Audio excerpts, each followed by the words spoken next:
Oi, boa tarde a todos.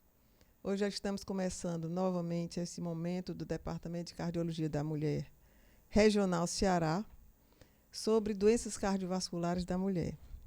Nós iremos abordar nesse ano as doenças cardiometabólicas na mulher, os fatores de risco e prevenção cardiovascular, e vamos falar nesse mundo da obesidade, do diabetes, dos fatores não reconhecidos psicossomáticos, da atuação da nutrição e também da força da atividade física.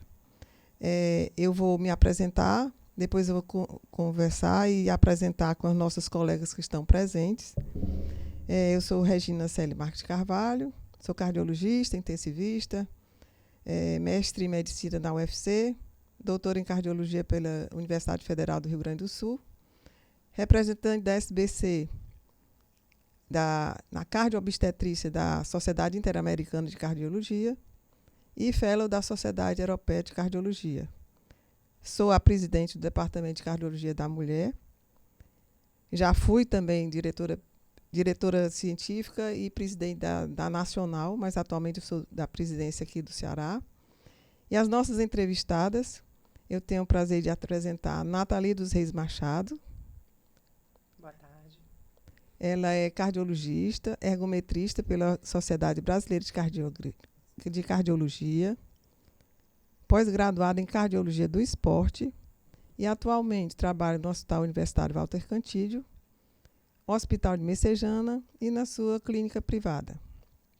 Ela vai nos falar sobre a atividade física e o coração da mulher. Vércia Mualen, psicóloga, que vai falar sobre a psicologia e as doenças cardiovasculares da mulher. Ela atua como psicóloga clínica e hospitalar e na área de psicanálise também, psicanalista. Doutora em psicologia e tem um pós-doutorado em políticas públicas de saúde. Vamos falar também com a Fabiana Bellini. Boa tarde. Boa tarde. Agora, a Fabiana, que é nutricionista, mestre em ciências médicas da UFC, especialista em nutrição clínica, em fitoterapia clínica e nutrição em reprodução assistida. Ela vai falar sobre nutrição na saúde da mulher. E do meu lado, a Luiziane Martins, que é endocrinologista pela Universidade Federal do Ceará, nutróloga pela Universidade de São Paulo, a USP, e nós ficará no foco em emagrecimento, diabetes gestacional e as alterações que vêm acompanhado hormonais da menopausa. Boa tarde. Eu, de novo, agradeço a SBC esse movimento e vamos começar a falar, dar uma pequena introdução sobre as doenças cardiovasculares da mulher e a sua importância atualmente pelo reconhecimento que a doença do coração na mulher é diferente da do homem, que ela existe e que nós vamos falar principalmente como os fatores de riscos à prevenção primária. Prevenção primária é quando não existem eventos cardiovasculares já definidos. E aí entra todo esse papel do cardiometabolismo, da obesidade, desse movimento que as mulheres estão vivenciando, de recursos muito grandes em termos de nutrição, está muito modificada a nutrição, a força que existe do sair do sedentarismo e entrar numa avenida e fazer corrida de rua, que isso é um movimento. Em termos de diabetes, a obesidade e o diabetes estão cada vez mais relacionados com as doenças cardiovasculares. E nós, cardiologistas, temos essa vivência muito perto da endocrinologia, da obesidade e das complicações que advêm desse fato, porque, na verdade, todos estão implicados com os maiores eventos cardiovasculares, como insuficiência cardíaca, fração de ejeção preservada, como fibrilação atrial, hipertensão arterial, que todos ficam mais prevalentes exatamente quando a gente cai na parte de deprivação do estrógeno, na menopausa ou perimenopausa. E é importante lembrar que o hormônio feminino está presente em toda a vida da mulher, desde o início na menarca, que é a primeira menstruação, em que se aquela adolescente tiver uma menarca tardia, já chama-se atenção, porque pode ser já está em risco cardiovascular por algum outro problema, como, por exemplo, no ovário policístico, que você tem uma menarca tardia e está relacionado com outros fenótipos que a gente vai definir, como obesidade, androgenicidade e todos esses aspectos hormonais que também vão atuar, e a gente precisa fazer prevenção para que isso não vá se acumulando em toda a sua vida para terminar com uma qualidade de vida mais comprometida. Na fase reprodutiva também, na mulher, tudo muda, uma gestação muda tudo. Predominantemente existe as síndromes hipertensivas gestacionais relacionadas com a morte materna, que ainda em todo o mundo é uma das principais causas. No Brasil, no Nordeste, é a principal causa, em detrimento que anteriormente era a hemorragia. A hemorragia está em segundo plano, mas a síndrome hipertensiva está relacionada também com obesidade, com a hipertensão não diagnosticada, e a gente vai poder falar também sobre esse momento. E no último momento seria no período perimenopausa, que entenda, a menopausa é depois de um ano em que você cessa o ciclo menstrual. Mas esse perimenopausa, que é meio nublado, cinzento, é que onde mora o perigo, porque a mulher, na verdade, ela acha que ainda está com estrogenia satisfatória e não está. Já está em falha e vem as consequências dos eventos cardiovasculares exatamente pela deprivação do estrógeno. Na maioria das vezes, os fatores de risco hoje são subreconhecidos, não valorizados. É uma dor no peito que há nas costas, mas isso não é importante, vamos continuar tomando de conta de sua casa. A sociedade em geral não valoriza esses sintomas, que não é reconhecido pela própria mulher, que no final das contas é a provedora do lar, pelos profissionais de saúde, com isso fazendo com que as doenças cardiovasculares, principalmente a isquêmica, seja subdiagnosticada e que leve a eventos mais graves no decorrer da vida da mulher. Difícil diagnosticar a doença cardiovascular na mulher. Teste ergométrico é uma das mais frequentes da gente fazer em termos de prevenção. Pode ser falso positivo, pode ser falso negativo.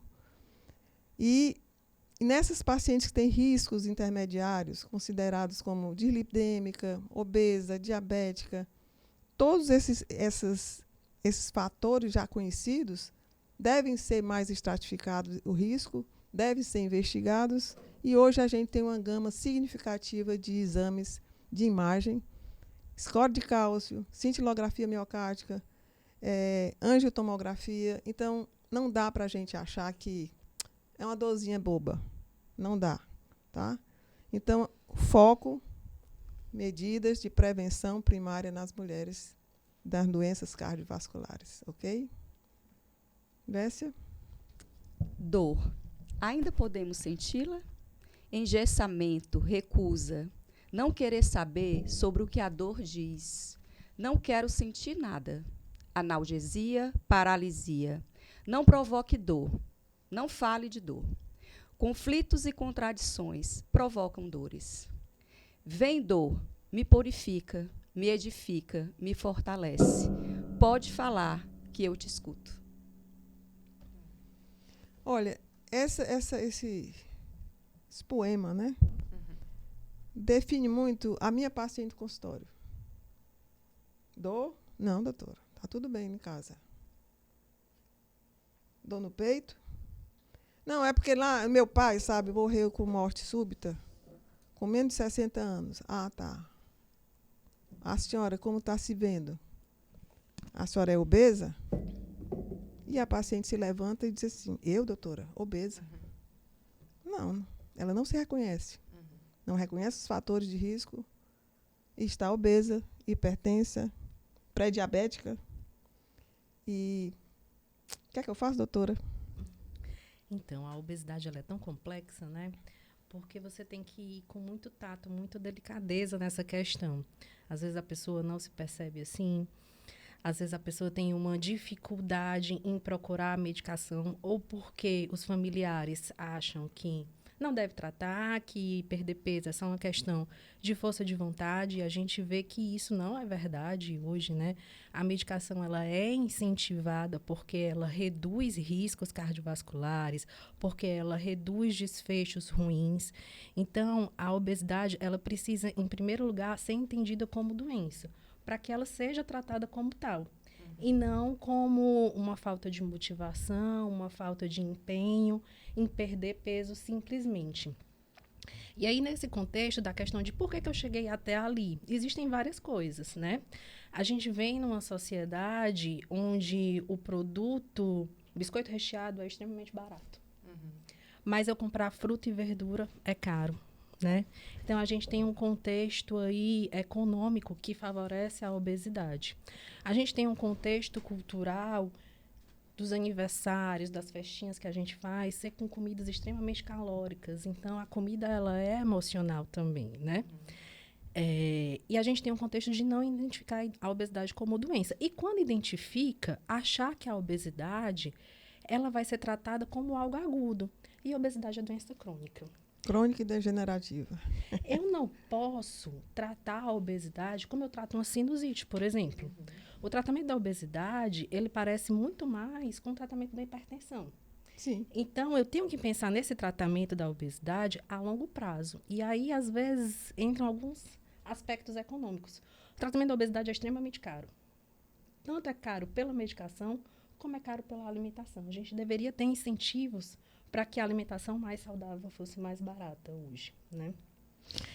Então, quando eu falo para aquela paciente que ela tem que ir tratar, e ela me pergunta pelas canetas emagrecedoras, que hoje está muito em voga. Uma moda, doutora, uma moda, né? E realmente eu não sei o que é que eu faço, porque todo mundo quer essa canetinha. O que é que você diz para a gente? Ela tem que entender que aquele custo, ela tem que entrar no orçamento daquela família de forma fixa, como se fosse um condomínio. De forma fixa? Não é logo a gente perde peso e acabou, doutora? Não, não é assim. Então, o que acontece? Cada vez mais os estudos mostram os reganhos quando você para as canetas emagrecedoras. Reganhos? Reganho de peso.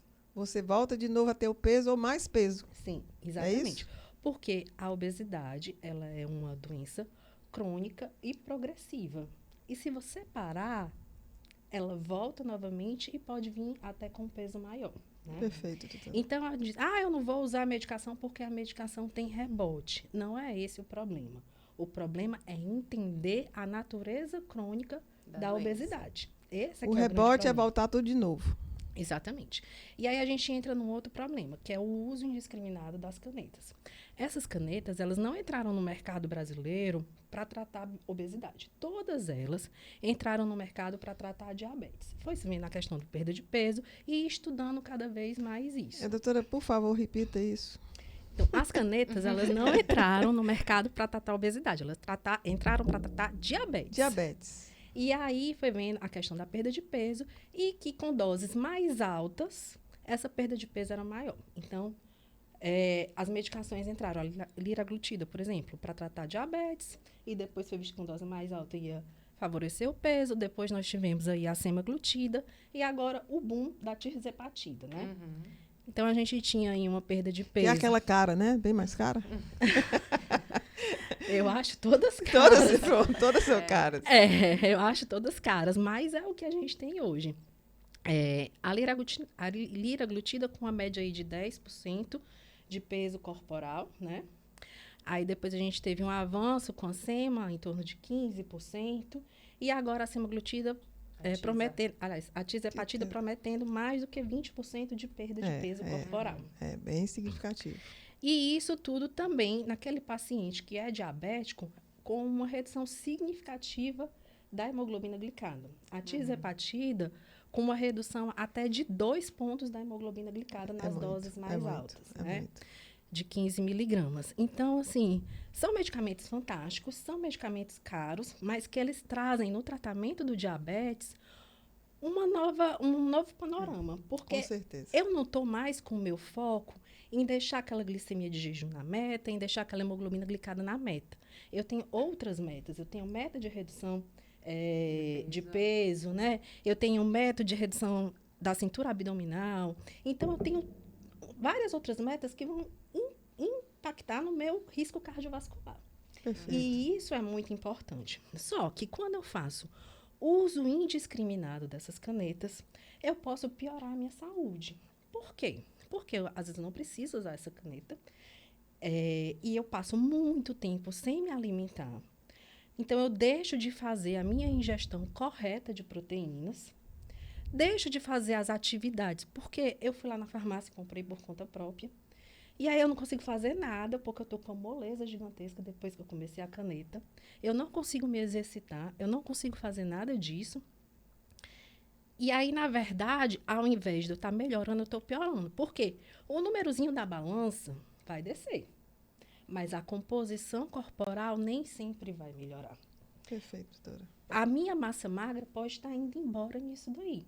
Se eu estiver fazendo uso sem um acompanhamento adequado, sem manter uma nutrição adequada, sem manter a atividade física adequada. Então, eu queria agora que as colegas falassem um pouquinho sobre a questão da nutrição nesses casos e da atividade física. Fabiana, eu queria te perguntar o seguinte. Como ela falou dos biscoitos, né? O que é que tem de novo em termos de proteína? O que é que tem de novo em vez de tirar esse carboidrato? Qual é a opção que eu posso fazer numa alimentação não de comprar, né? Não essas coisas já pré-formadas. Será que na minha alimentação, quando minha mãe me alimentou, tinha tanta coisa na cabeça da mamãe? Não. Né? E o que é que mudou de novo e que traz de significativo para essa mudança de vida que a gente está propondo essa minha paciente? Na verdade, doutora, sim. Os alimentos, eles foram estudados, os componentes nutricionais, aí na década de 60 e 70. Nós não temos estudos novos mostrando a composição retratada novamente dos alimentos, do abacate, da carne, do frango. Esse conhecimento que a gente tem hoje é um conhecimento já bem antigo. Não mudou nada, né? Não mudou nada. Certo? Então, a gente vai para as tabelas nutricionais para fazer um retrato do cálculo dietético. A gente usa tabelas da década de 70. Então, os alimentos não mudaram. O que acontece é que a ingestão, a forma como a gente se alimenta hoje, devido a nosso estilo social, comportamental, foi modificado. Interessante. Então, a indústria alimentícia aí, que cresceu junto no pós-Segunda Guerra, junto com outras indústrias, né, à época. Então, o trabalhar fora de casa, a ampliação dessa mulher no campo do trabalho, me trouxe um novo cenário do comportamento dietético, do comportamento alimentar que impactou a família. Né? Então, esse cenário ele vem sendo modificado até os dias atuais. E para esse cenário, eu preciso de alimentos mais práticos, mais versáteis, pré-preparados, com um consumo rápido. Então, veio junto a isso, em adição a esse estilo novo de viver, veio as indústrias alimentícias. À época, por exemplo, existe uma multinacional que entrou no Brasil na década de 60 com o intuito de colaborar com a sanidade, né, cessar a desnutrição infantil à época. Então, qual era esse produto? Era uma massa alimentícia rica em amido e açúcar. Delicioso. Todos nós já consumimos esse produto. Com certeza. Certo? Então, até hoje foi muito importante a gente consumir aquele alimento, porque o Brasil era, à época, um país onde havia um índice de mortalidade infantil altíssimo devido à desnutrição infantil e à desnutrição materna. Não havia suprimento suficiente para isso. A indústria tem essa ótica também de colaborar com os aspectos nutricionais. Mas não apenas, assim. Quando o paciente ele chega ao consultório, o papel do nutricionista é investigar o hábito alimentar. O nutricionista ele foi formado para incentivar a alimentação. Ele não foi formado para retirar as comidas. Certo? Então, ele tem essa formação de avaliar o que o paciente está consumindo. A partir disso, propor estratégias diante das situações clínicas, das situações de atividade física, das situações metabólicas, do uso, da presença ou não de medicamentos.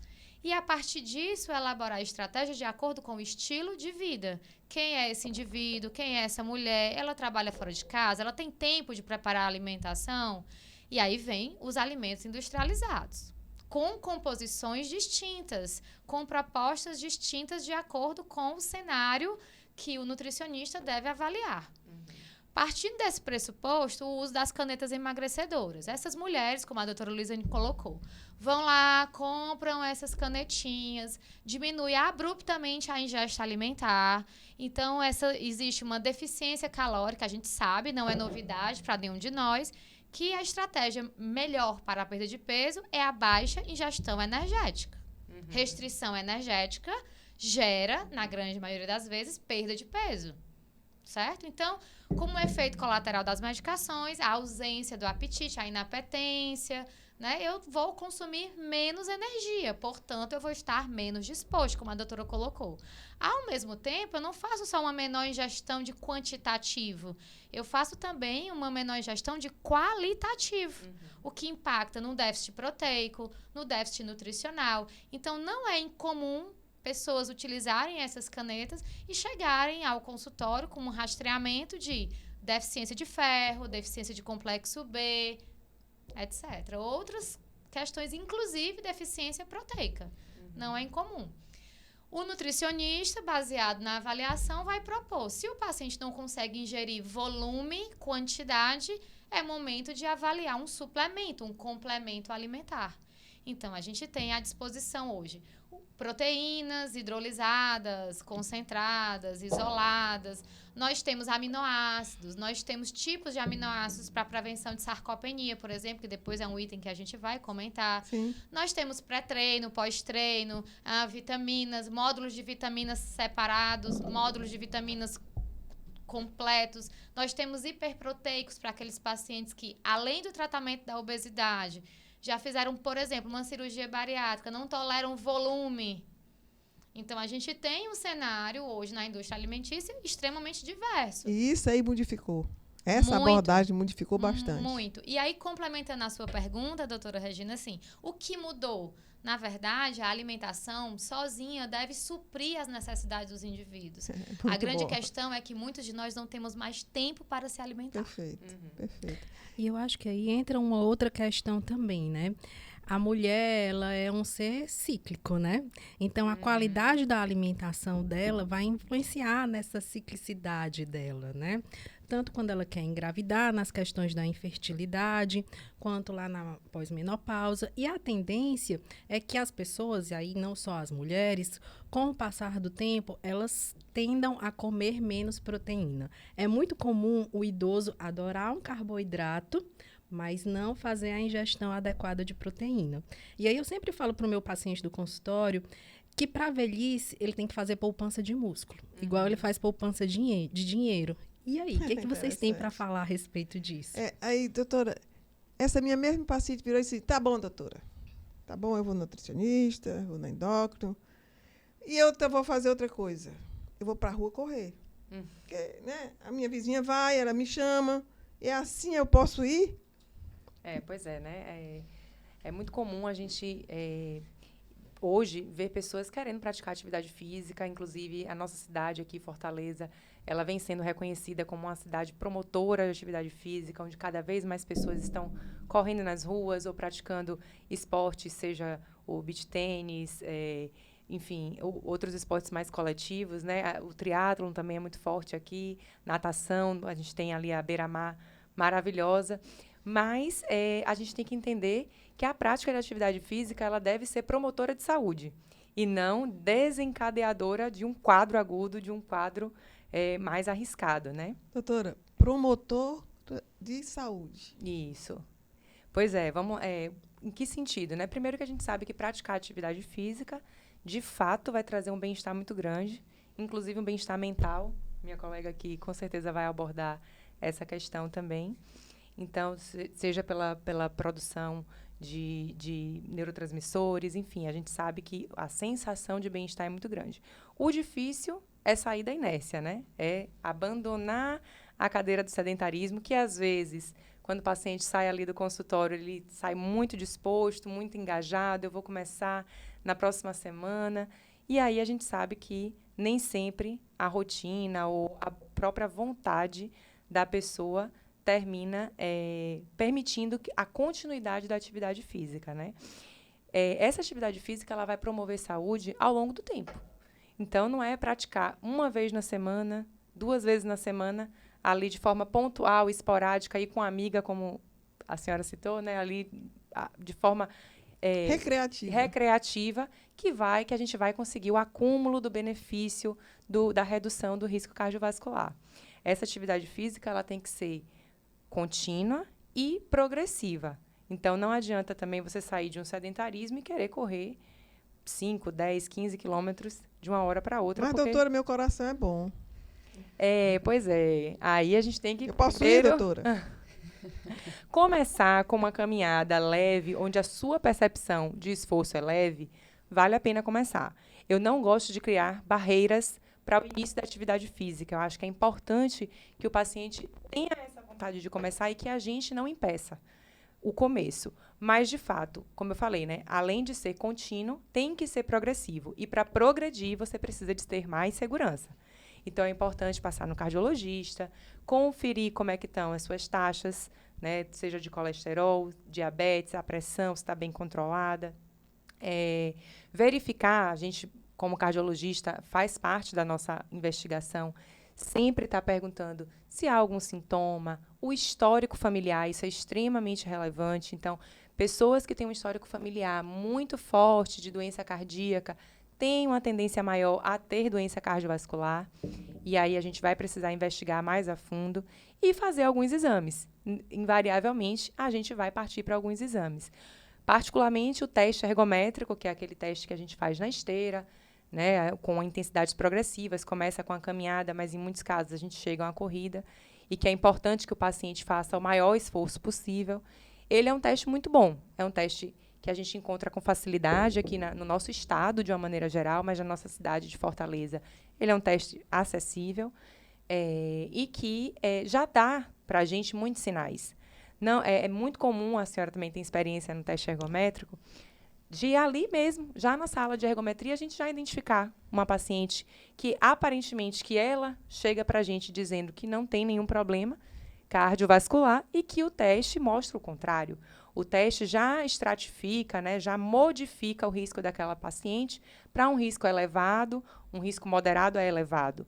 E aí a gente tem que realmente identificar, poxa, essa paciente não dá para progredir agora na atividade física. Essa paciente vai ter que partir para uma investigação cardiológica mais aprofundada, né, com outros tipos de exame, para ter mais segurança na prática de atividade física após esse tratamento pontual.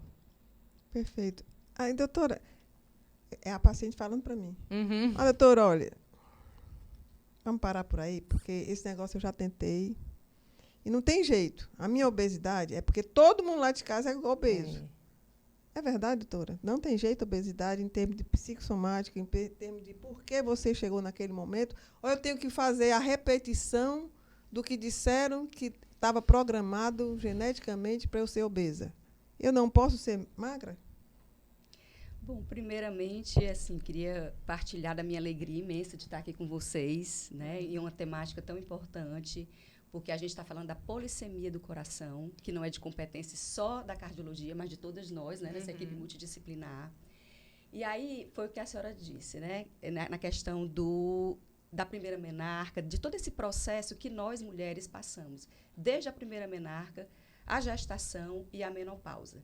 Então, a gente está falando de algo que é extremamente importante, cuidar das mulheres, né, dar atenção ao feminino, que não é só uma questão do corpo, a gente está falando do coração emocional também, né, do psiquismo, saúde mental e saúde pública. Por isso a importância dessa discussão, né? E aí, assim, em relação ao que está sendo colocado, há muito uma patologização cultural, né, onde a gente está buscando o tempo todo seguir um padrão físico, um padrão, né, corporal. Eu gosto muito de um autor que chama Leste Debord, que ele fala da cultura do espetáculo. A gente falou agora há pouco da inteligência artificial. Então, esse sofrimento feminino, ele vem atravessando todas essas questões, porque a angústia, ela não mente. ela se localiza no corpo, né? E a obesidade é um desses sofrimentos.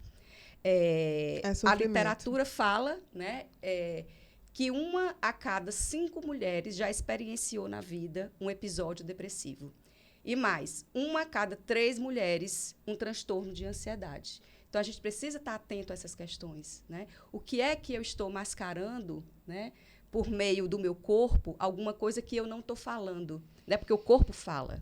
Então, que dor é essa, como a gente falava no início, né? Que dor é essa que eu não estou falando, mas que eu estou comendo, que eu estou somatizando e que isso traz sofrimento. Então, acho que é extremamente importante a gente dar atenção Quer dizer a essa que temática. você está correlacionando a obesidade, essa não mudança, esse sedentarismo, essa não mudança alimentar, nessa inércia com aspectos sociais, psicossociais? Psicossociais. O que, né? que a obesidade tem a ver com, e a ansiedade tem a ver com depressão, essas 3 coisas, depressão, ansiedade e obesidade? O estresse, a depressão e a ansiedade caminham juntos, né? Então, é um fator de risco muito grandioso nas mulheres. As mulheres têm infartado muito mais, as mulheres têm se tornado mais cardiopatas cada vez mais.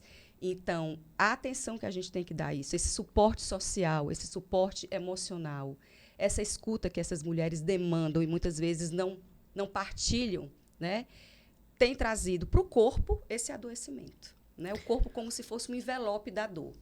Então, ali eu envelopo meu estresse, minha ansiedade, minha depressão. E ele é velado, né? Sim. Ela não gosta de partilhar. Ela Quando você precisa se sentir começa- muito segura, né? Muito segura, exato. Quando você começa a abordar, aí você sente uma certa rejeição, porque a permanência do ser que ela está hoje está estável, em termos de família, em termos de status. Não, porque a roupa, eu não quero comprar uma roupa nova, porque a roupa já está formada para mim, né? E o próprio estigma mesmo do adoecimento psíquico, né? Da dor, do sofrimento psíquico. É negado. Então, assim, é frescura, né? É negado. Assim, É negado. Depressão, ansiedade é frescura. Então, não se dá muito valor a isso que está sendo colocado por Mas essa mulher. quando você para escutar, uma escuta realmente empática, ela te fala, entendeu? Com certeza. Ela vai te falar que ela foi abusada na infância. Sim. E que começou depois disso. Ela vai te falar que sofreu violência doméstica. Ela vai te falar que ela teve um diagnóstico de autismo e ela tem uma seletividade alimentar extrema. Ela só come besteira por conta dessa seletividade alimentar. Teve um paciente, não era uma mulher, era um paciente que ele disse que o pai dele discriminava ele porque ele era obeso. Ele era o único obeso da Esse família. estigma, né, de ser obeso é um carimbo Sim. muito forte. Então, tem muitas questões ligadas ao comer emocional. E quando a gente tem uma obesidade ligada a esse comer emocional, a gente já tem outras medicações, como a associação da bupropiona com a naltrexona, que eu posso usar para controlar esse comer emocional. Doutora, que eu posso repita aí, por usar favor. a associação da bupropiona com a naltrexona, Que que é é um um remédio. medicamento contrave, né, que é aprovado pela Anvisa, justamente para o tratamento da obesidade. E a gente indica nesse perfil de paciente que tem o comer emocional. Não é aquele paciente que come o pratão de comida, entendeu? É aquele paciente que vai lá e Compulsivo? desconta as emoções na comida. Pronto. É o paciente do eu mereço, né, doutora? Sim. Exato, da Eu compensação. Eu mereço. Eu tive um dia cansativo. Ah, Eu tive um dia é o exaustivo. que chegou cansado, tem que tomar uma Eu dose de mereço. uísque. Tem que Eu tomar mereço É a mesma isso. coisa. A dose de uísque. Né? E me lembra muito a música do Titãs, né? Você tem fome de quê? Né? Ah, Que é. fome é essa? Terrível né? essa música. Que fome é essa? Essa fome é E emocional. fica repetindo. Isso. Eu tenho fome de quê? De quê? Porque dentro de um processo emocional, a ruminação do pensamento, né, que a gente, como vocês Ruminação. a ruminação Vai e do volta, pensamento vai e vai. traz esse sofrimento. E a obesidade, né, a comida, e vocês, né, têm competência maior para falar sobre isso, ela faz um substituto. Né, ela entra como substituto. Eu tive um dia ruim, eu vou comer. Eu tive um bom dia, eu também vou comer. Né? Tudo é comemoração e é motivo de É comer. interessante porque existia uma propaganda há muito tempo atrás sobre o alcoolismo. Que ele dizia, exato, por isso que eu achei mais interessante, que não, porque eu tive um dia bom, eu vou comemorar álcool. Eu estou triste, depressivo, eu vou beber. Então assim, o substituto, que aí eu vejo o alcoolismo maior no homem, e a obesidade maior na mulher, entende? Esse linking de que você tem que tapar, de alguma maneira, sua dor. Né? A não mudança é uma coisa quase assim... Por exemplo, eu pessoalmente, eu diminuí de peso há pouco. Aí uma colega virou e disse assim, por que essa magreza toda? Mas eu nunca Você fui... está doente? Pronto, eu não ia dizer isso.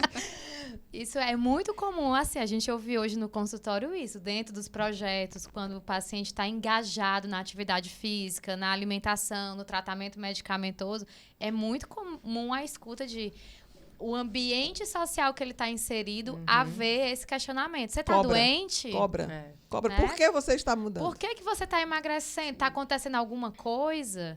Né? Então, assim, o posicionamento, o treinamento emocional, cognitivo e emocional, que é tão importante diante da terapia, né, da psicologia, de treinar o ambiente emocional do paciente e dizer, não, eu estou muito saudável.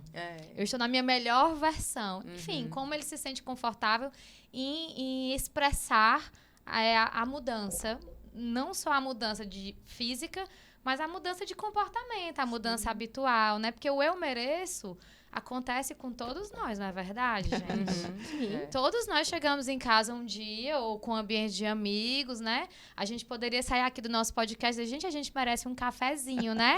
Regada a um bolo, né? Mas o que acontece é que muitos desses pacientes relacionam a comida a prazeres substitutivos. Pronto, perfeito. Prazeres, que é uma coisa, uma palavra até proibida, né?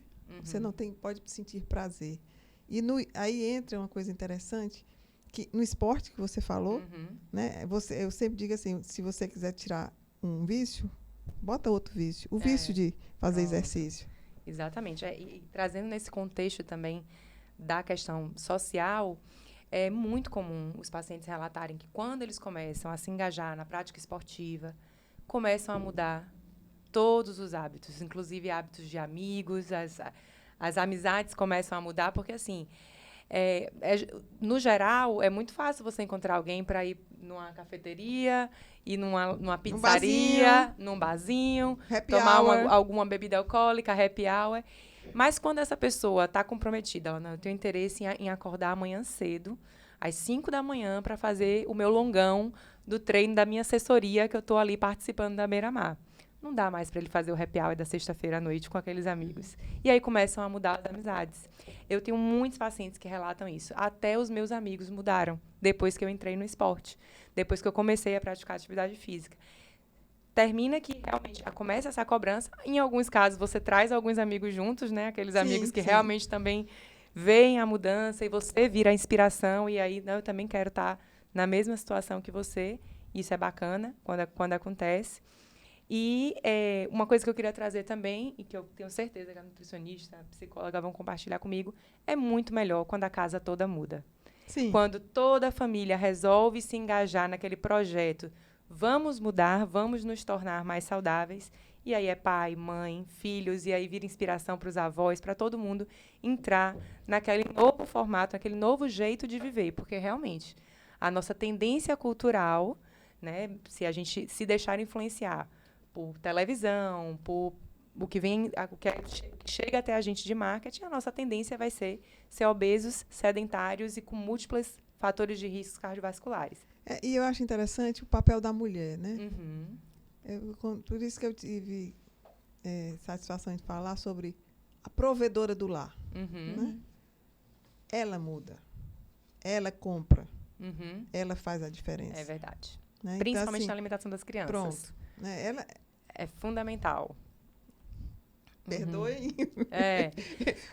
A gente pode... Desculpem os homens, mas realmente é. E culturalmente você passa da sua mãe para a sua mulher. Isso tanto é o bônus, né, da gente, porque a gente conduz ali a casa, como também é o ônus, né? Se está acontecendo alguma coisa errada, também é por conta de uma mulher que não está conseguindo engajar ou talvez ter a consciência da importância dessa mudança que ela deve promover dentro de casa. Quer dizer que, além da menarca, que eu não estava preparada, além da gestação, que eu também não estava preparada, eu também não sei ser mãe, né?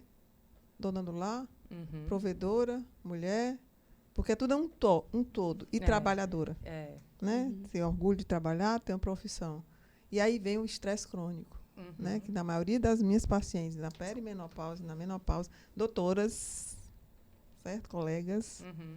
é um estresse que você não tem como não pedir ajuda da área da psicologia, né? Uhum. É. Porque é difícil, são pessoas diferenciadas, que pensam diferente e que a abordagem tem que ser muito especializada. Porque você está entrando, entrar dentro do lar É na intimidade. é intimidade, né? Uhum. E aí tem toda essa abordagem que aí eu paro. Disse, não, eu posso orientar a quem você procura, até chegar ao ponto de tomar alguma droga com um psiquiatra, né? Porque todo esse processo é um contínuo, Uhum. né? Não é uma coisa separada e outra. Por isso que essa multidisciplinaridade da gente falando.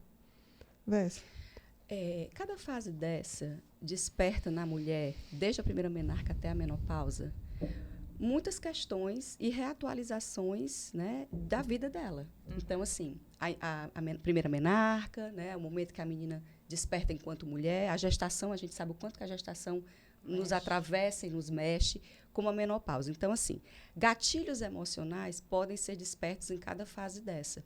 E a menopausa, como vocês colocaram, até a questão das questões hormonais, né? E também de um outro gatilho, porque também aquela mulher, ela pode estar vivendo ali a síndrome do ninho vazio, né?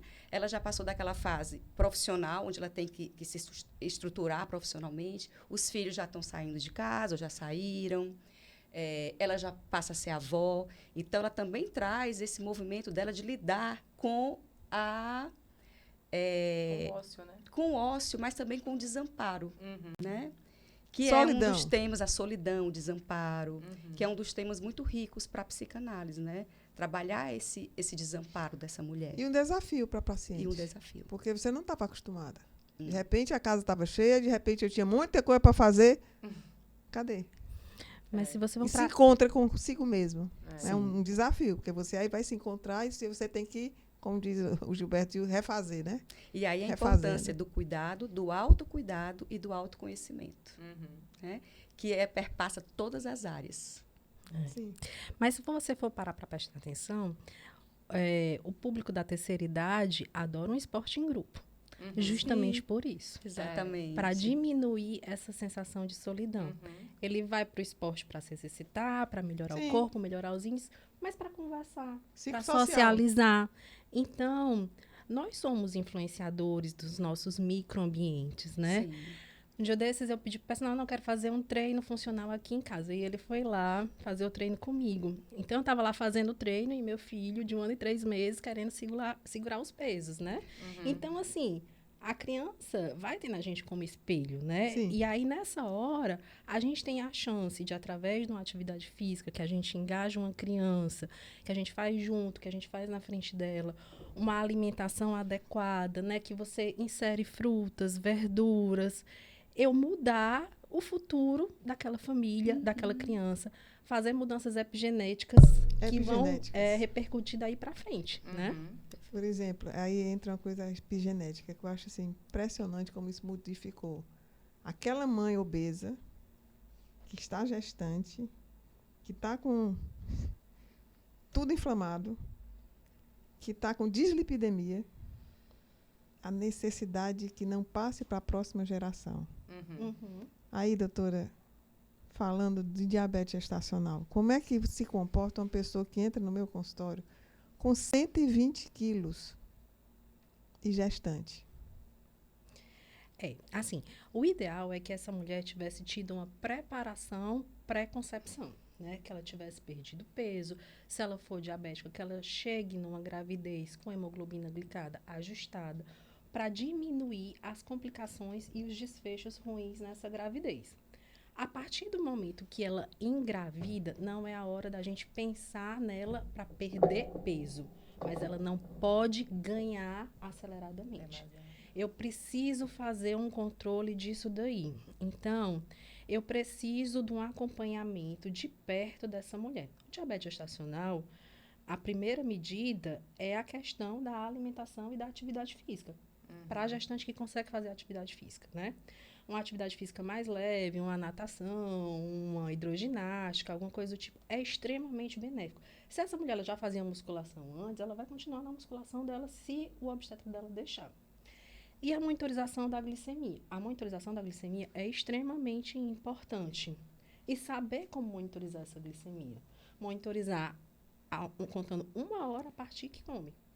Porque, às vezes, a paciente começa a contar a glicemia quando acabou de comer. E não é do início da Tem que dar alimentação. o tempo suficiente para saber a resposta. Exato. Então, a mulher que tem o diagnóstico de diabetes gestacional, ela precisa ser mais disciplinada, porque ela vai ter que se cuidar. Mas eu gosto muito de paciente que tem diabetes gestacional. Sabe por quê? Porque na gestação é a hora que a mulher é mais fácil de você mudar os hábitos dela. Ah, interessante. É, Sim. é o poder da cuidado maternidade, do outro. É o instinto Eu não estou materno. fazendo só por mim. Pronto, eu estou fazendo exato. pelo outro Perfeito, também. perfeito. Se você Interessante. mandar ela plantar a bananeira no sol quente, ela vai fazer. Entendeu? Normalmente ela vai fazer. Eu também. Claro, tem exceções no SUS, né, que tem limitações, enfim. Mas, de uma forma geral, é assim. Então, assim, essa mulher, ela vai primeiro tentar o controle com a dieta e a atividade física. Se ela continua com essas glicemias descompensadas, eu tenho que insulinizar, que é o primeiro tratamento dessa mulher. E ela tem que ter um acompanhamento de perto. E ela tem que ter um acompanhamento de perto com o endocrinologista e com o nutricionista. Porque são necessidades muito específicas. Eu tenho um serzinho ali dentro de mim sendo gerado que me traz muitas demandas. A gente está fazendo um ambulatório de cardio-obstetrícia no Hospital Geral de Fortaleza. E é com uma satisfação muito grande que a gente começou esse ambulatório. E contamos com endócrino, né, especializada só em gestante, furar o dedinho e da nutricionista. E eu tive uma experiência muito rica. Essa paciente chegou totalmente descompensada, 40 anos, obesa, hipertensa. E sabe quando você vê de um olhar de uma mulher desesperada, assim, agonizante? Né? Eu acolhi, dei um abraço. Ele, toda vida, antes de entrar no ambulatório, a enfermagem já vai pesar. E começa a percepção de que não ganhou. Né? Não é questão de perder, mas também não ganhei muito. E aí, entre as vezes, aí ela se levantou, a gente chegou com 36 semanas, pronto, agora você vai. Se levantou e disse, doutora, eu queria dizer uma coisa para a senhora. Agradecer porque a senhora mandou para a doutora e para a nutricionista. Porque só assim eu consegui, porque eu não acreditava que chegasse ao fim. Né? E ela não era mãe ainda. Né? E começou a história das emoções, né? Porque você pode mudar. Né? E até a história do público. Tem, porque no Hospital Geral é terciário. Então, ele drena todas as complicações para lá. E aí, dentro dessas complicações, ainda vem para a gente agora da cardio-obstetrícia, que eu faço juntamente com o obstetra. Assim, uma riqueza tão grande, né? Uma satisfação tão grande. E aí, como você diz, a partir dessa mudança, ela tem a conscientização e começa também a trazer para casa a comida, o responsável, o companheiro. Cuida, ela que cuida. Curioso sobre esse aspecto da maternidade, porque existem hoje diversas formas de maternar. Sim. Não apenas eu gestar, né, e carregar o bebê na minha barriga, existem outras formas de ser materno. E a mulher, né, o ser feminino, ele traz esse cuidado desde essa projeção do maternar. É muito curioso. Projeção. É uma projeção, né? Assim, eu desejo aumentar minha prole, eu desejo ser mãe independente se eu tenho ferramentas físicas para isso, porque a gente sabe que hoje com essas doenças, com facilidade, né, com métodos diagnósticos melhores, a gente consegue trabalhar de forma preventiva. Mas, infelizmente, muitas mulheres chegam às nossas assistências, seja no ambiente público, seja no ambiente privado. Por exemplo, a endometriose, que a doutora Luiziane comentou no início. A endometriose é uma doença inflamatória, progressiva, que pode comprometer de forma física, de ordem física, um maternar. Obstrução de trompas, né, perdas do ovário, enfim, são cenários distintos. Mas, falando sobre o ambiente do fenótipo, né, do que ambiente que essa criança está inserida, desde o momento da gestação... Que o primeiro mundo dela é o útero. Que o primeiro mundo dela é o útero, como a doutora colocou. Se a gente puder orientar um preparo pré-concepcional, tem estudos bem robustos mostrando o impacto dessa saúde intrauterina por até 3 gerações, né? Então, Incrível. quando eu atendo uma mulher que deseja engravidar, eu comento muito sobre isso. Olha, o seu ambiente é a casa do bebê por 9 meses. É onde ele vai morar. Né? Se nós formos aqui, sermos convidadas para um ambiente de casa, né, que a gente não conhece, a gente vai preparar o ambiente, né? A gente vai limpar, colocar um cheirinho, arrumar. A gente vai preparar essa casa para um ser estranho chegar. Muito legal. É o meu filho, mas eu tenho que preparar a casa. Então, entra aqui, fazendo o link do relacionamento da indústria alimentícia. A gente sabe que tem vícios que são imorais e ilegais. Uso de drogas ilícitas. Mas a gente tem os vícios alimentares, que Sim. são legalizados. Passar de geração em geração. Consumo excessivo de açúcar, né, de refrigerantes, de produtos industrializados. Todos eles muito atrelados, muitas vezes, ao comportamento de vício. Então, esse papel materno, ele também precisa ser olhado com cuidado. A gestação é um dos momentos, né, que a gente pode preparar essa mulher, esse ambiente. E trazendo um outro link em relação ao ambiente alimentar, para finalizar. A gente falou sobre o alimento suprir as necessidades energéticas. E aí vocês comentaram de uma mulher obesa, grávida, com riscos. E aí no pré-natal, aquele pré-natal muitas vezes, né, rápido, com pouca empatia. Então, quando ela recebe o diagnóstico, qual é o comportamento dessa mulher? Eu não vou comer mais. Eu não vou comer. Porque eu não quero chegar na próxima consulta e ser chamada a atenção. Aí elas dizem assim, doutor, não estou comendo nada, viu? Pronto, não estou comendo assim? nada. E a gente sabe que a etapa, ao longo da gestação, muda as necessidades energéticas, muda as necessidades nutricionais. Não é incomum vermos mulheres gestantes obesas com bebês com restrição de crescimento. Sim. Não é incomum. Até a gente acompanha muito com a obstetra do meu lado, né? O perfil do crescimento Isso, do o bebê. percentil, exato. Percentil. Exato. Né? Como é que ele está se desenvolvendo? Exato. Né? Que é E isso é importante. independente da classe social que essa mulher está inserida. Ela pode ter um alto conhecimento ou pode ter um baixo conhecimento sobre esses aspectos. Mas é instintivo, né? Eu sou chamada a atenção pelo meu peso, então, naturalmente, eu não vou mais comer. E, doutora, essa paciente pode... Nathalie, a gente pode fazer atividade física na gestação? Com certeza. Como é que pode ser isso? É sempre primeiro, considerar as condições obstétricas da paciente. Isso sempre deve ser levado em consideração. Então, pacientes que não tenham risco de perda, né, do bebê, elas vão estar liberadas para a prática de atividade física. Desde que seja uma atividade física leve a moderada, que nessa fase, especificamente da gestação, a intenção ali não é progredir intensidade de atividade física, mas sim manter a sua massa muscular, né? Fazer com que não ocorra no período da gestação, que a gente sabe que acontece, uma perda de massa muscular. Então, é interessante que a mulher, aquelas que estão liberadas, realmente possam praticar musculação, exercícios de força, caminhadas, e a gente sabe que ao longo do processo da gestação, vai havendo mais limitação à prática de atividade física, né? Quando a mulher está chegando ali no 7º, 8º, 9º mês, já fica mais difícil de praticar, mas dá sim para praticar até o final. Vai ir adaptando, ajustando carga, intensidade, frequência, à medida que a gestação vai evoluindo. Mesmo que a paciente, a gestante, seja um atleta. Essa é até mais fácil. Quando a paciente ela já tem uma prática regular de atividade física, ela vai manter, diminuindo um pouco as cargas, né? Vai manter essa atividade física durante toda a gestação. E é muito comum que as atletas consigam manter. A dificuldade maior é quando ela é sedentária. Mas aí, pegando o gancho da doutora Luiziane, a gestação é um bom momento para começar bons hábitos.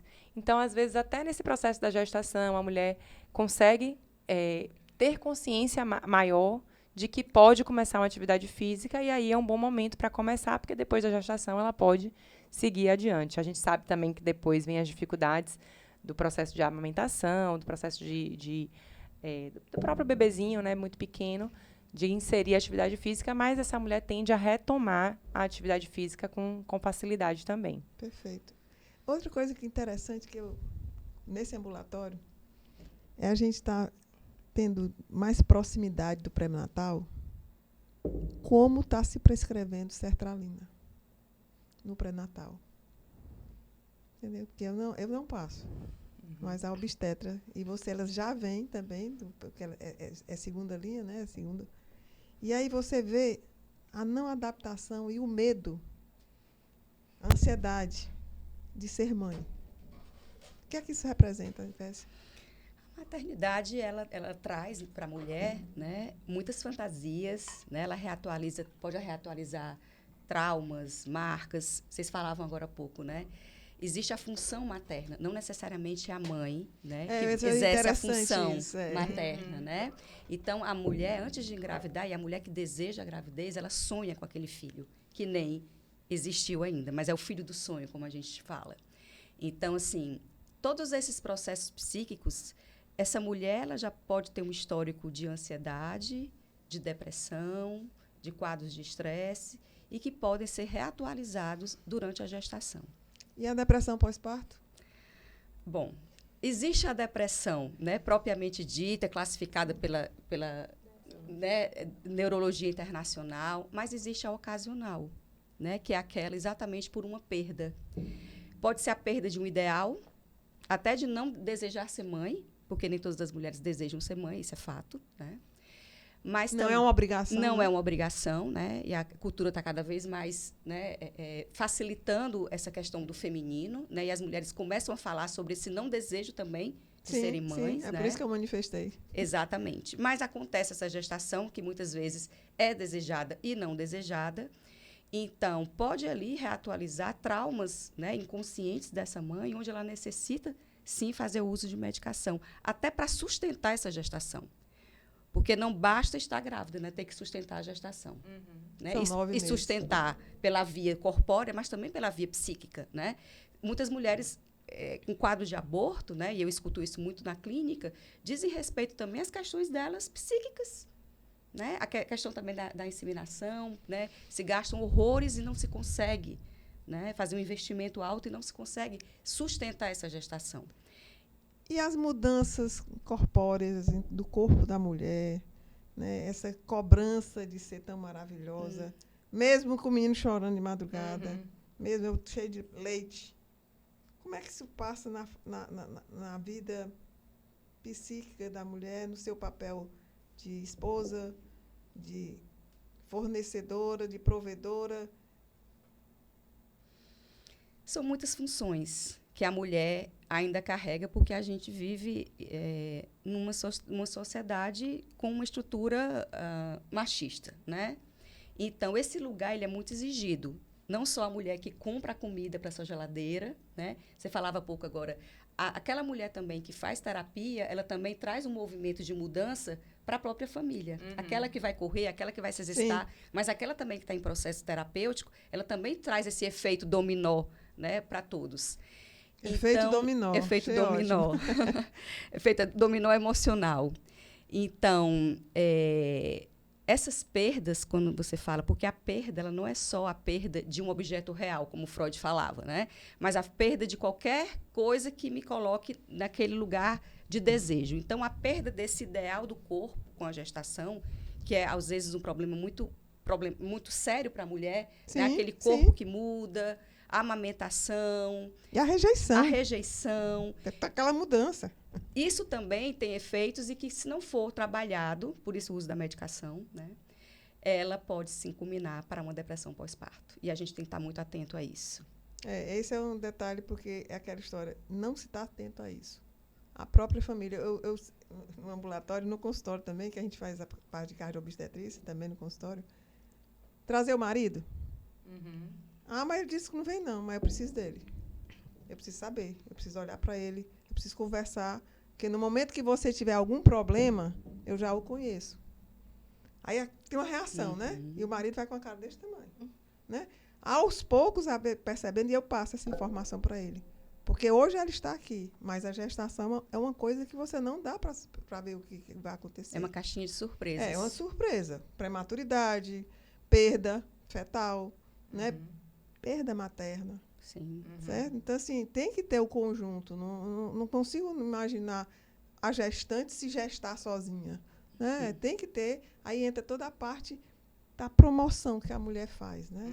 Ela também tem que chamar o marido, ela também tem que ser acolhida, ela tem que ser protegida, né? Porque ela não, no momento ela precisa. Tanto é que por isso que eu digo que a natureza é perfeita. Ela não gestou sozinha. Né? O companheiro, casal, seja o qual for, nada de nenhuma discriminação em termos de família. Até na adoção, né, você tem que estar preparada com alguém que vai partilhar com você tudo, porque, na verdade, fica extremamente a mulher solo, né, a mãe solo, é um desafio e é um estresse muito pesado para a mulher sozinha. Né? Eu queria agora mudar, essa mulher, essa menina, agora está na menopausa, doutora.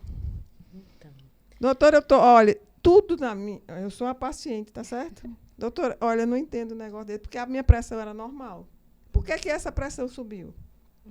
Olha, doutora, meu corpo era muito bom, mas agora não perde peso de jeito nenhum. O que é que eu faço, doutora? Agora inventaram esse pré-diabetes. Porque não tinha diabetes. Era diabético ou não era diabético? Agora é pré-diabético. E aí, doutora, o que é que eu faço? Então, como eu falei inicialmente, a mulher ela é um ser cíclico, né? A gente já falou aqui da gestação, tem um samba hormonal na gestação que vai influenciar nessas características psicológicas também, quando eu entro no meu puerpério e quando ela está entrando na perimenopausa e na menopausa também. Então, a menopausa, caracterizada por 1 ano sem a menstruação, ela começa os efeitos dela muito antes, na perimenopausa, onde eu vou tendo uma queda dos níveis de estradiol. E esse estradiol, ele é muito importante para a mulher, em vários aspectos. A nível de saúde óssea, a nível de saúde cardiovascular, a nível de peso. Então, a mulher, no envelhecimento dela, o que vai acontecendo? Ela vai tendendo a acumular mais gordura e perder massa magra. Então, ela precisa subir uma escada rolante ao contrário, em relação a isso. Subir uma escada rolante ao contrário. Se ela ficar na passividade, o caminho normal é esse, entendeu? Certo. Então, ela precisa, hoje em dia, a gente já recomenda, para quem tem indicação, a terapia de reposição hormonal. Sim, Não precisa. Sim, isso é importante falar. Ser aquela mulher que vai chegar só lá na menopausa. Às vezes, a mulher na perimenopausa, com muitas queixas, com fogagens, ela tem indicação de fazer. Sim. E a janela de oportunidade é importante. Os 10 anos, do início do período de perimenopausa, né? Exato. Então, assim, esse estradiol, ele vai ter importância na função sexual da mulher também, né? Na libido, na lubrificação. E a gente está falando de uma mulher em torno de perimenopausa. 48, 50 anos, ativa. A mulher 40 mais é uma paciente extremamente frequente no consultório. 40 mais. Ela é uma paciente produtiva do ponto de vista profissional. Ela está extremamente influenciada pelas redes sociais, Sim. que jogam um monte de coisas que não são verdadeiras, né? Inclusive esse boom de reposição de testosterona da mulher. É uma coisa que eu gostaria de comentar, doutora. Que é bastante preocupante isso. Então, o hormônio da mulher é o estradiol. Existe indicação para fazer reposição de testosterona na mulher? Existe na mulher pós-menopausada com síndrome do desejo sexual hipoativo. E aí eu vou precisar descartar um monte de coisa e às vezes eu vou precisar de um psiquiatra me ajudando nisso daí. Então, não é para todo mundo, não é de qualquer jeito, não é sempre. Porque atualmente está sendo muita busca muito por testosterona, né, mulher? É, muito, muito. Porque vem aí um peso da mídia. E aí, assim, as redes sociais têm muitas informações que são de baixa qualidade. Então, a gente precisa usar esse espaço das redes sociais para levar para as pessoas, para os pacientes, informação de boa qualidade científica. E para cá, né, nesse momento, que eu acho que é importante de comentar sobre isso. Isso. Porque cada vez mais o voluntário de você ficar na performance, de você ser sexualmente, né, plena, ser super, né? Apesar do envelhecimento. Né? E aí, aquela mulher que vê as atrizes lindíssimas nas redes sociais, ela tá 40 mais, ela não tem mais 20 anos, Mas ela está com a cabeça muito boa, muito ativa e ela quer ir atrás daquilo. Então, se alguém dá uma promessa para ela de que a testosterona é a chave, é nisso que eu vou. E não é bem assim, entendeu? Então, o que eu preciso é estrogenizar adequadamente essa mulher, porque o hormônio da mulher é o estradiol. Então, quando eu tenho uma queda desse estradiol, eu começo a modificar o meu corpo, eu mudo o meu perfil metabólico, eu tenho aumento do LDL, eu tenho aumento na resistência à insulina, é por isso que aí surge muitas vezes o pré-diabetes, né? Então, há anos atrás, a gente não indicava a reposição hormonal na menopausa, mas aí se viu que houve uma leitura inadequada e que, na verdade, a terapia de reposição hormonal, ela é protetora do ponto de vista cardiovascular. Então, eu faço a terapia de reposição hormonal não só para melhorar a função sexual da mulher.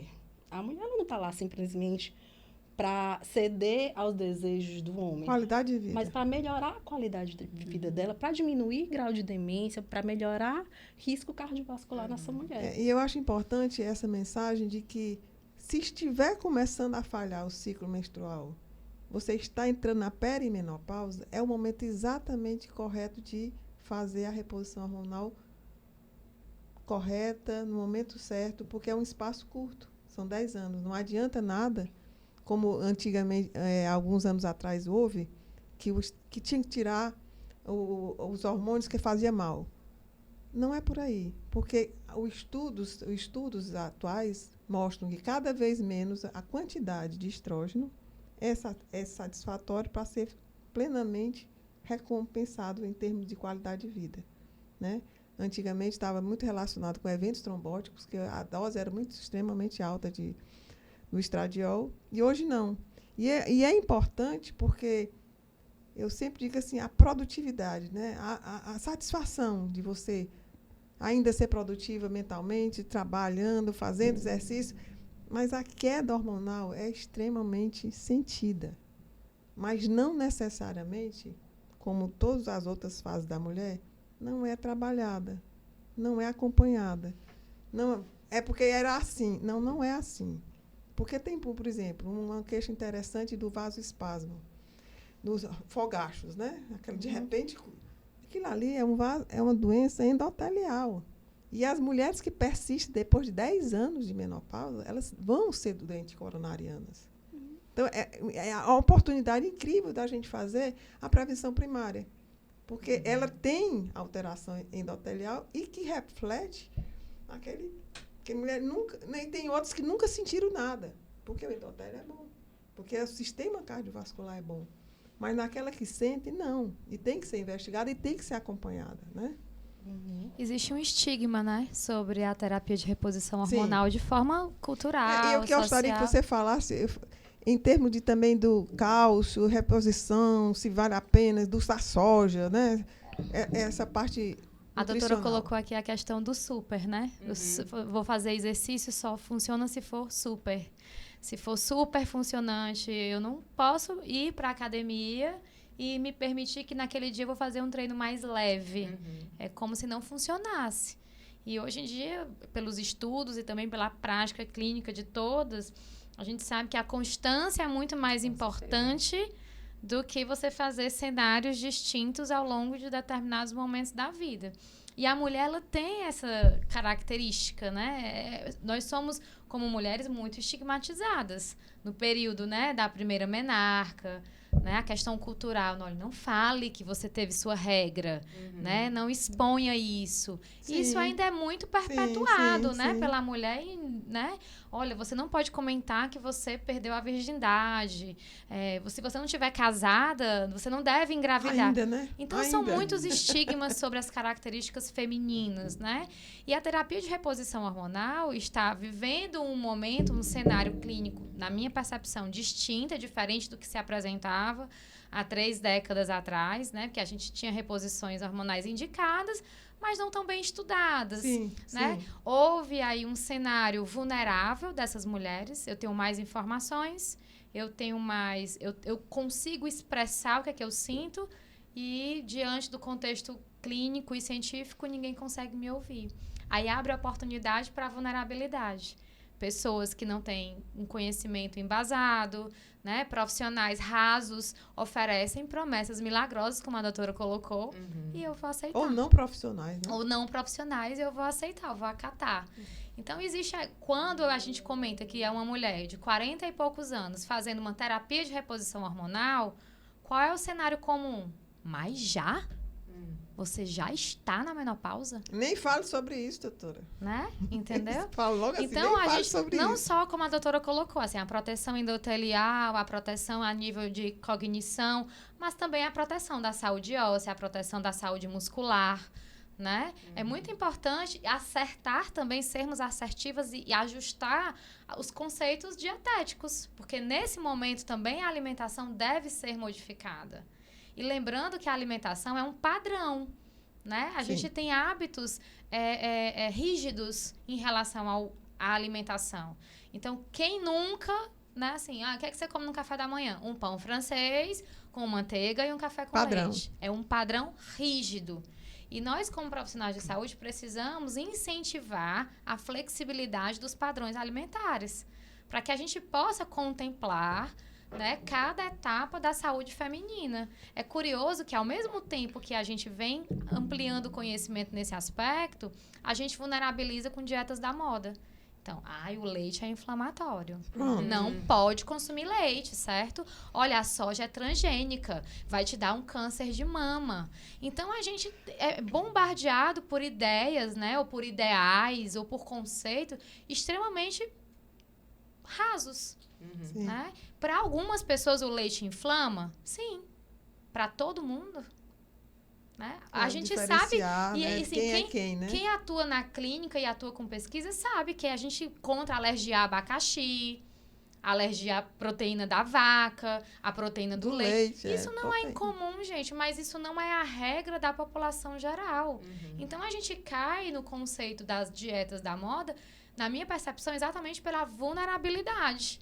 Nós estamos querendo... Da brecha, né? A gente quer alcançar o corpo saudável, nós queremos ter a melhor performance no exercício, a gente quer ficar magro e ter os padrões metabólicos ok para chegar lá no nosso médico e ser elogiado, né, dos padrões clínicos, mas para isso eu vou me abster. Eu vou fazer a dieta da proteína, ou a dieta sem leite, ou a dieta sem glúten. E mal sabemos que essas mulheres muitas vezes falam desses padrões dietéticos transitórios, mas traz aí o comer escondido. Sim. Né? Aqui diante de vocês eu sou sem leite, sem glúten, mas lá no meu quarto É só um pouquinho. é só um pouquinho. Doutora Nathalie, outra coisa que é interessante é o idoso indo para a academia, mas ele só quer fazer musculação, são 2 vezes por dia. Ou 2 vezes por semana. E nada de aeróbico. Não, aí a gente tem que realmente balancear, né? A musculação é extremamente importante porque é o exercício de força mais fácil de se fazer, né? Você tem academias espalhadas, às vezes no seu prédio você tem, então é uma forma, digamos assim, acessível de se fazer uma atividade que envolve a força muscular. E quando você faz atividade de musculação, atividade de força, você está preservando massa muscular, evitando a perda de massa muscular, a sarcopenia, a fragilidade do idoso ao longo do tempo. Então, você realmente... Fragilidade do idoso, doutora? A gente sabe que, né, com o passar do tempo, os idosos eles vão se tornando mais frágeis, né? Com menor autonomia, mais dificuldade para exercer as atividades diárias. E um dos grandes componentes dessa fragilidade é justamente a questão da sarcopenia, que é a perda da massa muscular. Então, é importante que desde que você puder despertar, você comece a poupar músculos, como a doutora Luziane tinha comentado no começo. Que a gente comece a poupar músculo. E a partir dos 40 anos, isso não é uma opção, isso passa a ser essencial, fundamental. Poupar músculos. Na terceira idade, o idoso também tem que entrar, né, se ainda não entrou, se não vem fazendo isso nas décadas anteriores, ele deve começar, sim, a atividade de força muscular. E aí, quanto mais vezes, melhor, né? A musculação, preferencialmente, 4 a 5 vezes por semana. Se conseguir diariamente, é importante também, mas assim, a gente sabe que geralmente os professores recomendam um dia de descanso, mas estar fazendo essa atividade de força muscular com regularidade, com constância e com uma frequência boa semanal é importante. E, aliado a isso, a atividade aeróbica também, né? A atividade aeróbica a gente sabe que são os exercícios de esteira, elíptico, bicicleta, escada, ou as atividades funcionais. Os esportes, de uma maneira geral, têm muitos componentes aeróbicos, né, no seu exercício. É importante porque eles também vão ajudar no controle do colesterol, no controle da hipertensão, no controle da glicemia e, com isso tudo, reduzir os riscos cardiovasculares ao longo do tempo. Então, sempre buscar aliar exercício de força com exercícios aeróbicos para, de fato, trazer todos esses benefícios que a prática esportiva pode trazer para a saúde. Perfeito. Doutora, agora eu estou envelhecida, eu estou não querendo morrer e eu não sei lidar com isso. É extremamente importante que vocês estão colocando, porque, assim, existe um estigma no envelhecer, especialmente no nosso país, né? Porque a gente faz um culto muito grande ao corpo, e não pela saúde, como bem vocês estão colocando. Mas, assim, eu preciso ser jovem, como você colocou no início, vocês colocaram, né? A mídia exige isso, né? Cada vez mais. Então, o que a gente vai fazer com esse envelhecer de modo salutar? Porque o problema não é envelhecer, é como eu vou envelhecer. Pronto. Né? Como eu quero envelhecer. Eu acho que esse é um ponto extremamente importante. Eu tenho pacientes, a minha paciente mais velha, eu falo com muita alegria, ela tem 89 anos e é uma mulher. Lúcida, orientada e fazendo análise. Então, assim, vamos tratar dessas mulheres. Né? Essas mulheres estão cada vez mais buscando essa saúde, que não é só saúde corpórea pelo simples motivo de aparecer um corpo bonito, enfim. Mas é a saúde integral, que é exatamente bem, né? sentir-se bem. E o interesse de permanecer viva. Exatamente. Mamãe morreu com 97 anos dizendo, eu não quero morrer. Lúcida. Uma pulsão de vida lá em cima. Pronto, então, assim... E agora as promessas com a tecnologia, nós envelhecermos até 125 anos, né? Eu quero chegar lá usando dentaduras, bengalas, muitas ferramentas do envelhecimento. Mas essa questão que a Vessia falou sobre o nosso país é muito interessante, né? Porque quando você viaja para a Europa, você vê ali um casal de idosos de bicicleta, sozinhos, só os dois. No Vale do Luar, fazendo o Vale do Luar inteiro de bicicleta, entendeu? E aqui a gente não vê isso. Aqui o envelhecimento é como se você perdesse sua função. Exatamente. Você não perdeu, você mudou, como a gente muda em todas as etapas da vida. Você continua tendo função e aproveite a sabedoria que você ganhou ao longo do tempo, né? Então, assim, a gente precisa mudar a forma como a gente vê o idoso. O idoso precisa mudar a forma como se vê, mas a gente também precisa mudar a forma como a gente vê o idoso. De continuar dando autonomia que ele tem direito enquanto ele está lúcido, né? Porque, às vezes, a gente interfere um pouco e trata o idoso como criança. Exatamente, Né? Infantiliza. Eu acho que não só cultural isso. Acho que uma questão também de exposição ao longo da vida mesmo. Na Europa, por ser um país muito mais antigo, são países mais antigos em relação eles convivem com a idade. Então, assim, eles vêm de uma natureza, né, cultural mais longa. O Brasil é um país jovem, né? É um país recém-criado, digamos assim. E que, ao mesmo tempo, está envelhecendo, né? Que, ao mesmo tempo, está envelhecendo. Então, assim, quando o idoso, ele envelhece a nossos olhos, a gente não fica só desatento à questão muscular. Mas essa perda muscular também me traz outros componentes de restrição. Dificuldade na deglutição, porque eu não tenho força para deglutir. Sim. Né? Então, assim, não é só mais as atividades laborais, as atividades comuns, se vestir, tomar um banho. Assim, a alimentação também fica difícil. A digestão. Né? A minha mastigação também fica comprometida. Então, eu gero um efeito cascata diante desse idoso. Né? Então, assim, eu não consigo mais elaborar minha comida, preciso de uma pessoa para aquilo. Né? Então, o substitutivo diante de a gente ensinar esse paciente a ser autônomo nesse sentido, né? Como é que você vai aprender a entrar na terceira idade se nós mesmos não sabemos quais são as nossas necessidades agora? Não é incomum quando a gente faz aquele recordatório alimentar do paciente, eu digo, nossa, você consome apenas 10% dos suas requerentes de proteína. Quando a gente faz o ajuste, o paciente chega no consultório e eu não consigo comer isso. Pessoal, olha, eu fico extremamente feliz, tá? Levantar a polêmica de doença cardiovascular, saúde da mulher, num grupo seleto de pessoas como vocês, tá? Realmente, assim, me sinto muito realizada porque o Departamento de Cardiologia da Mulher promove isso, né? E a gente agradece também à Sociedade Cearense de Cardiologia, ao nosso presidente, doutor Ulisses, que inaugurou o nosso departamento, né? A nível nacional, nós somos poucos estados que têm o departamento, né? Foi uma luta desenvolvida, porque eu acredito na prevenção, eu acredito na alimentação, eu acredito na psicoterapia, acredito também no gestar bem e satisfatório para uma nova geração, né? Mais livre, mais poderosa, mais com fé, né? E gerar um mundo melhor do que o que a gente está vivendo. E quem gera e quem cria é o feminino. É verdade. Eu agradeço e ficamos por aqui. E vamos nos encontrar mais uma vez, como as meninas já estavam querendo fazer um outro movimento. Mas sim, hoje a missão foi essa, de falar sobre doença cardiovascular e prevenção primária na mulher.